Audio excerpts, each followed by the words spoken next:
আজকে আমরা অ্যালিসিয়া এলিয়টের লেখা প্রথম প্রবন্ধ সংকলন a mind spread out on the গ্রাউন্ডের গভীরে ডুব দেব। মানে এটা এমন একটা বই যা আপনাকে ভাবতে বাধ্য করবে কিভাবে আমাদের ব্যক্তিগত কষ্ট, আমাদের যন্ত্রণা আসলে আমাদের হিস্ট্রির সাথে একেবারে আষ্টেপৃষ্ঠে হারিয়ে আছে। চলুন এলিয়টের এই শক্তিশালী কথাটা দিয়ে শুরু করা যাক। ভাবুন তো একবার, এই উক্তিটাই কিন্তু বইটার মূল দর্শনটাকে একদম স্পষ্ট করে দেয়। মানে কোনো কিছুকে তার আসল রূপে দেখা আর সততার সাথে সেটা নিয়ে লেখা, এটাই আসল। আমাদের এটা মনে রাখা দরকার যে কোনো একটা সম্প্রদায়কে যদি সত্যি বুঝতে হয় তাহলে তাদের প্রতি গভীর শ্রদ্ধা আর সততা থাকাটা কতটা জরুরি। তো এই আলোচনায় আমরা মূলত এই বিষয়গুলো দেখব। প্রথমে লেখক আর বইটাকে একটু চিনে নেব, তারপর ডিপ্রেশন, শরীর, লেখালেখি আর ভালোবাসার মতো গভীর কিছু থিমের দিকে আমরা এগোব। আচ্ছা, তাহলে আমাদের প্রথম পর্বে আসা যাক। এখানে আমরা কথা বলবো বইটা আর এর লেখকে নিয়ে।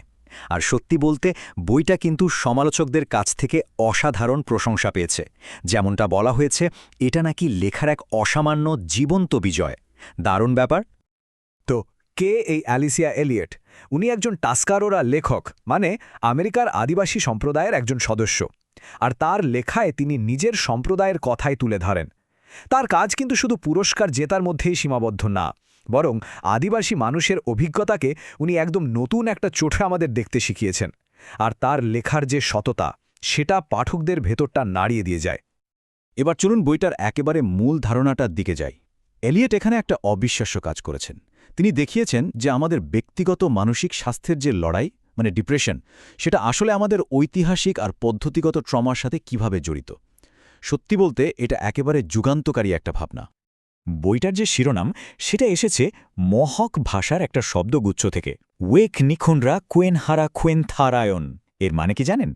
এর মানে হলো মাটিতে ছড়িয়ে থাকা একটা মন। শুধু একবার ছবিটা কল্পনা করুন। ডিপ্রেশনের ঠিক এমনটাই তো হয়, তাই না? মনে হয় যেন মনটা টুকরো টুকরো হয়ে মাটিতে ছড়িয়ে ছিটিয়ে আছে, সবকিছু এলোমেলো। এখানেই দেখুন এলিয়টের মূল যুক্তিটা কতটা শক্তিশালী। একদিকে ডিপ্রেশনের ব্যক্তিগত অনুভূতিগুলো, মানে ওই অসাড় হয়ে যাওয়া, সবার থেকে নিজেকে আলাদা ভাবা, এগুলো উপনিবেশবাদের সম্মিলিত অভিজ্ঞতার সাথে হুবহু মিলে যায়। মানে উপনিবেশবাদও তো ঠিক এটাই করে, তাই না? একটা পুরো জনগোষ্ঠীর ভাষা, সংস্কৃতি, পরিচয় সব কেড়ে নেয়। দুটোই যেন একই মুদ্রার এপিডোপি। এ কথাটা একবার ভাবুন। বছরের পর বছর ধরে প্রতিদিন একটা বা দুটো অন্ত্যেষ্টিক্রিয়ায় যাওয়া, এই ধরনের শোক, এই যন্ত্রণা কি করতে পারে একজন মানুষের? ঠিক তাই, এটা অসারতা তৈরি করে। এই যে প্রজন্মের পর প্রজন্ম ধরে চলে আসা ট্রমা, এটাই সেই অসারতার জন্ম দেয়, যা ডিপ্রেশনের অনুভূতির সাথে একেবারে মিলে যায়। আচ্ছা, এবার পরের থিমটায় আসি। এলিয়টের লেখার আরও একটা দারুণ ব্যাপার হলো, উনি খুব বড় আর কঠিন বিষয়গুলোকে, মানে যেগুলোকে ধরা ছোঁয়া যায় না, সেগুলোকে খুব বাস্তব, শারীরিক আর ব্যক্তিগত অভিজ্ঞতার মধ্যে দিয়ে আমাদের সামনে তুলে ধরেন। আর এটাই তার লেখার অন্যতম বড় শক্তি। যেমন ধরুন, এলিয়ট তার শৈশবের একটা ঘটনার কথা বলেন, বারবার মাথায় উকুন হওয়ার ঘটনা। এখন এটা শুনতে খুব সাধারণ একটা সমস্যা মনে হতে পারে, তাই না?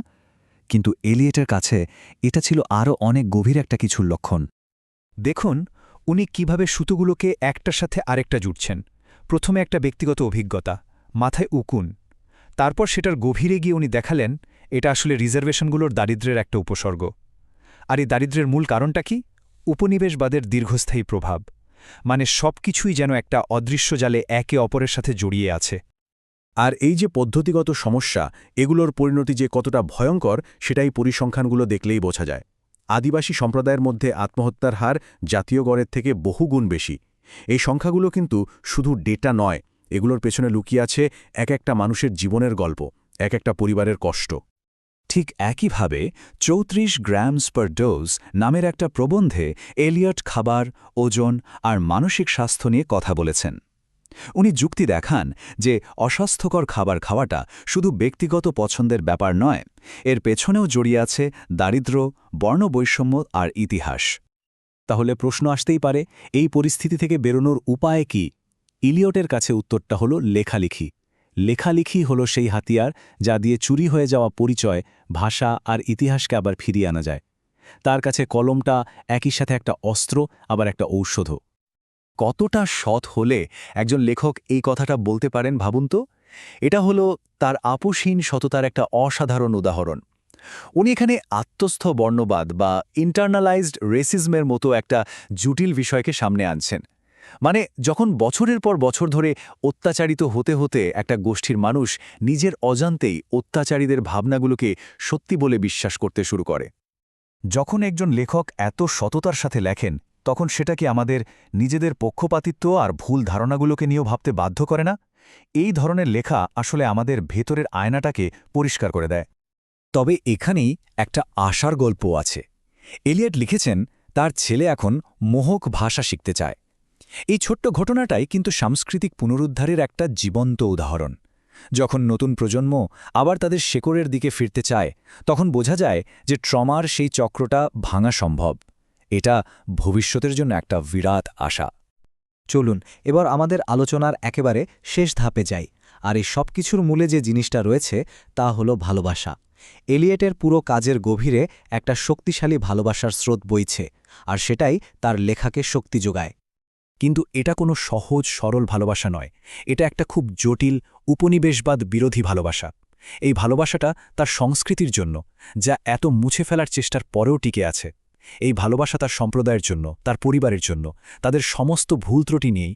আর সবশেষে এই ভালোবাসাটা নিজের জন্য, প্রজন্মের পর প্রজন্ম ধরে বয়ে নিয়ে আসা ট্রমার একটা ফল হিসাবে নিজেকে মেনে নেওয়ার ভালোবাসা। চেরি ডিমালিনের এই কথাটা শুনলেই বোঝা যায় বইটা কতটা শক্তিশালী।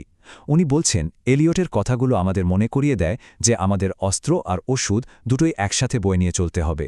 আমাদের শক্তি আর আমাদের কান্না ভেজা হৃদয় দুটোকেই ধরে রাখতে হবে। কি অসাধারণ কথা! তাহলে শেষ করার আগে একটা প্রশ্ন রেখে যাওয়া যাক। যদি গল্প বলার মাধ্যমে চুরি হয়ে যাওয়া জিনিসগুলো সত্যি ফিরিয়ে আনা যায়, তাহলে পাঠক আর লেখক হিসেবে আমাদের দায়িত্বটা ঠিক কী? আমাদের চারপাশের গল্পগুলোকে আমরা কিভাবে শুনছি আর কিভাবে বলছি, সেই সত্যটা তুলে ধরার দায়িত্ব কি আমাদেরও নয়?